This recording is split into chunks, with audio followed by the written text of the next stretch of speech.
Good afternoon, students. Welcome back to the second last topic. In our previous topic, we already talked about negotiation, and we handled it in different phases, and we mentioned it clearly as negotiation as it is. And I believe we learned a lot in the negotiation. In quality and total quality management, we shall begin by talking about quality. Even in the negotiation, we did mention and say the quality is one of the item or one of the points we have to agree on in the negotiation process. So let's look at quality. What do you know about quality? Quality has been defined by very many people, depending, let me say, customers or the buyers or final users, depending on how the product satisfied them. Let's see here what they say. Quality is one of the most vital issues for modern organization, easily recognized but hard to define. Easily recognized but hard to define, as I've already mentioned. Often taken for granted until it's missing. Quality failures causes customer dissatisfaction and business losses. Challenges of defining quality. We have someone here, a philosopher, who defined quality. Is called Philip Cook. He defined quality and said quality is a slippery concept with varied meanings. Slippery concept with varied meaning. Meaning, everybody defines quality depending on the satisfaction he gets from the product or service. Depends on individual expectation and perceptions. The definitions of quality by experts, different definitions. Deming defines quality and say meaning current and future customer needs. Crosby, he says conformance to requirements. Duran says fitness for use. The iOS of 2000, those are the International Standard Organization. 9000, they define quality as features and characteristics that meet needs. Mitra 2000, fitness to meet and exceed intended use. We have Tagwish, minimum loss to society. We have ASQ, dual meaning, satisfaction of need and freedom from deficiency. So you can see every philosophy had his own definition of quality. So everyone defines quality depending on the satisfaction he gets from the quality. Key elements in quality definitions. Of course, when you're defining quality, this must be what you must look at. Customer determination. Only customers can define quality. Actual experience. Quality judged during or after use. These points, you must look at them when you are drafting your definition of quality. So when you as a customer is trying to define quality based on the product you have used. Of course, quality is judged during or after the use. When you're using it or when you're eating something is when you can know it's nice or not nice. Requirements can be stated or understated. Technically or subjective, both objective specifications and personal judgment matters. What quality means to customers. This is now the local way of how we understand quality as a consumer or a customer. Customers, of course, they define quality as satisfying their expectation consistently. This is what you can define, or you can see that is what the customer sees as quality of a product. Something that is satisfying his expectation and consistently. It keeps on satisfying. He buys, he takes, he's okay. He buys, he takes. That is quality. Or providing value for money.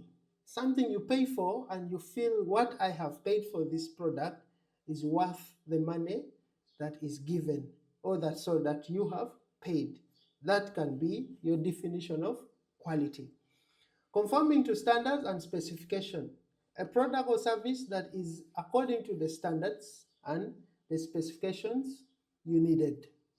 Standing out in taste, appearance, or durability, and etc. Very many descriptions. So customers define quality in different ways, just basing on clearly from the philosophers' ideas to what customers think about product, the quality. So in this point, we already know what is quality. In other words, quality is defined by the person who consumes it or who have used the product. Importance of quality in an organization. Why is quality good, or why is quality very, very important in an organization? And in other words, organizations should continue maintaining the quality of their products. Number one, quality enhances customer satisfaction, just from the definition.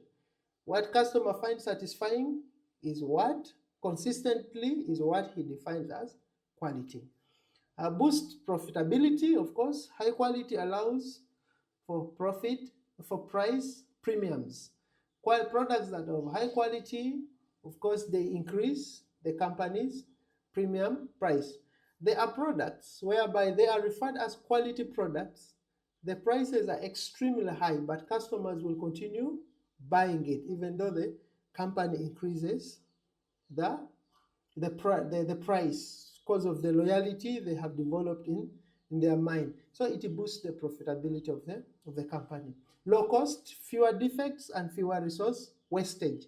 So when a product is quality, it means it can reduce the company's losses during, let me say, defects, products that get wasted because they are not bought. So when a product is quality, every bit of it appearing in the market, it's picked and bought immediately. Raises productivity, less rework and delays. Of course, a product that is quality is bought immediately, as I already mentioned. So there is no reproduction, or there is no, we shall look at reproduction is in the phase of operation, business operation and management. It's their reproduction. Some products have to go through the process again because they are not being bought. Or delays, low turnover in the market. The product is not moving quickly, in the market because the quality is poor. Improves competitiveness. Of course, this is clear. Quality products gives the company a high competitive advantage in the market. Boosts staff morale because the staffs are happy, the product is being bought, the market, the company is making profits. So this is an advantage of the quality in a product, in an organization. Increase flexibility and adaptability. Customers can be flexible and adapt to it quickly as they are using it. That means it reduces low customer.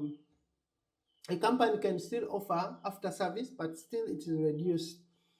Improve service and delivery, of course. Quality products help us to improve service and delivery. Let's look at the cost of poor quality. It's just the opposite of this, can be the cost, but let's look at these few points.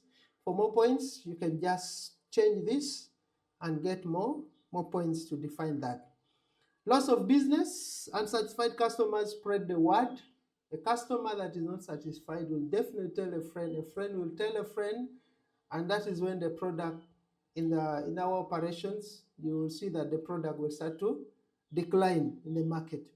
Liability and legal consequences for fault products and services. Of course, we have government bodies that are looking at the quality of the product. So when a product is not of the needed quality, it means there will be legal consequences against the organization. Reduce productivity, that means there will be high level of scraps in the organization because the product is not being sold in the market. If it is a metallic product, maybe a vehicle, maybe let's say motorcycles, these ones will be turned to scrap. So that means the company will be running on losses. The 8 dimensions of quality depend, according to Marvin's model. The eight dimensions of quality, according to Marvin's performance, quality, according to him, he looks at the performance as one of the basics of quality. Operating characteristics. What are the operating characteristics or the outcome of this, of the product? Reliability, survives over time under set conditions. According to Marvin's, a quality product can survive over time under all set conditions.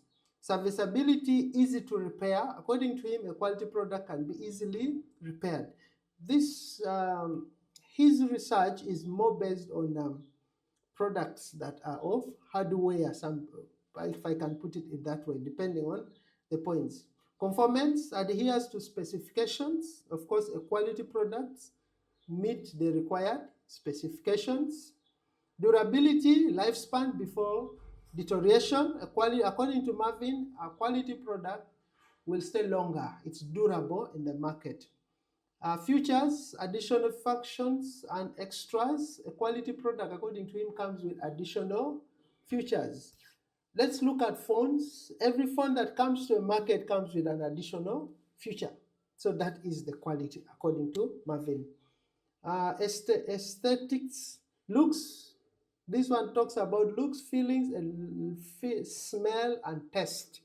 A quality product must feel these senses of a human being. The look must be nice, attractive. Feelings, when you touch, you feel good about it. Smooth, maybe it is just smooth. A smell, the quality could be good and has it's a good scent.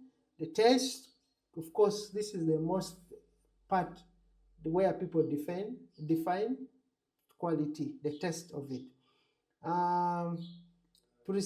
Perceived quality, which is repetition and image. A quality product, according to Marvin's, must have a good reputation and image in the market. With that, allow me quickly to go to the total quality management, which is our topic. Definition, managing the organization so all processes are done the first time, every time.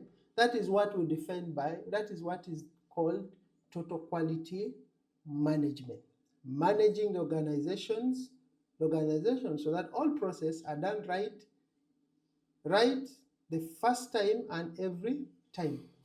This is total quality management. It focuses on continuous improvement across all levels, top level, middle level, down level. I explained this in our previous lectures. So the total quality management focuses on continuous improvement of the quality of the product at all levels. Even if it is the production process, at all levels, there must be an improvement in the product. Breakdown of the total quality management term. Of course, total involves everyone and everything. Quality, the degree of excellency, where we say the definition depends on this customer. Management, of course, I talked of the management fundamentals last time, and I said when we are done management, we should look at planning, we should look at organizing and controlling. The basics of total quality management, we look at committed management. For total quality management to be there in an organization, there must be committed management, long-term involvement and leadership from the top management, middle and the low-level managers. There must be there also a customer focus, internally and external customer satisfaction. For us to know that there is total quality management, this has to be, customers must be loyal and they must be satisfied. Workforce involvement, there must be training and teamwork. For us to see that there's total quality management in an organization, there must be involvement of workforce where there is a training and teamwork of staff on how to improve the quality of the products or the services. There must be a continuous improvement, never-ending efforts. They must be continuously. It must be a daily emphasis of every staff to see that there is quality in the output. Supplier partnership, there must be a win-win collaboration. That is, of course, in the negotiation. For us to see that there is quality output, we must collaborate with our suppliers. On the product they give us, what time do they give us? You know, this is very important. We negotiate on the lead time, we negotiate on the quality of the raw materials we get from them. So we must have that collaboration so that it's easy to get what we need. Performance metrics, data-driven improvement, we must have enough information always for us to see that there is total quality management. There must be enough information on our product. What do customers say about our product? What do stakeholders say about the product, which include the government, the shareholders? What is their say about the product? So this is very important. Factors driving total quality development. What are these forces that are pushing organization to ensure that there is a quality management in organization? The first is, of course, global competition, need for world-class standards. The world is now busy. We have globalized market today, so you make sure that your product can easily compete in the outside market. We have zero defect strategy, which include the JIT, just in time. Then the lean system, which ensures that we satisfy our customer while reducing waste. So this one, this coming up, if it's like drives, they are the one forcing total quality management. We have Japanese influences also. We have the thought leadership, the leaders who also have their own thoughts. We have Daiming, we have Duran, we have some of these some of those philosophies we read up there. Their thoughts also are helping us to drive to total quality management. Benefits. What are the benefits of total quality management? Improve customer loyalty and satisfaction, enhance product and service quality. Most of these points I've mentioned them. I don't need to emphasize so much on them. Reduce waste, reduction of wastage of resources because you're producing quality products. Higher productivity, your productivity is high because everything you offer in the market is being bought. Faster product development, products are developed very fast, the designing step and all that. Flexibility and adaptability, customers can easily adjust to your new product that you have introduced in the market. Better delivery and services also is another advantage.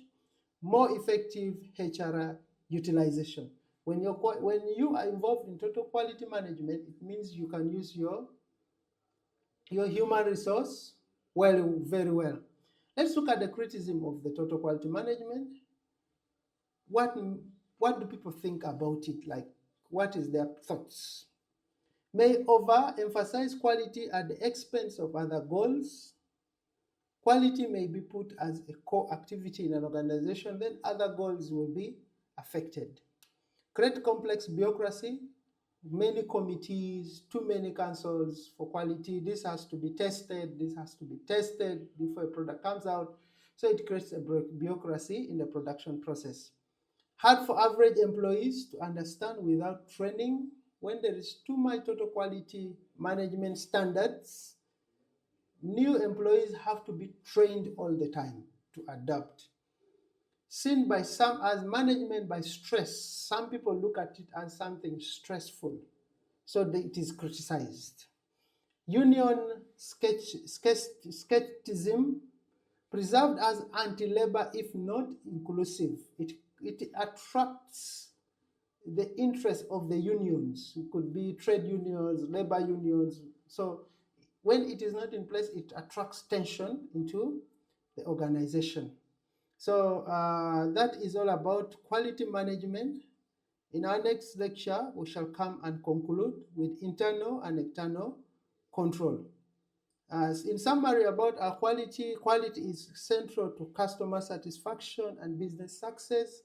Total quality management offers strategies, structured approach to enabling quality. Success depends on leadership, culture, training, and metrics, which is metrics. Of course, when we talk of metrics, we look at information. Despite criticism, total quality management remains a key module for excellence. So in other words, total quality management is a key point, or is an activity that managers must ensure is within the organization. When we come back, we shall conclude our lecture of principles of procurement with control, internal and external control. Thank you so much.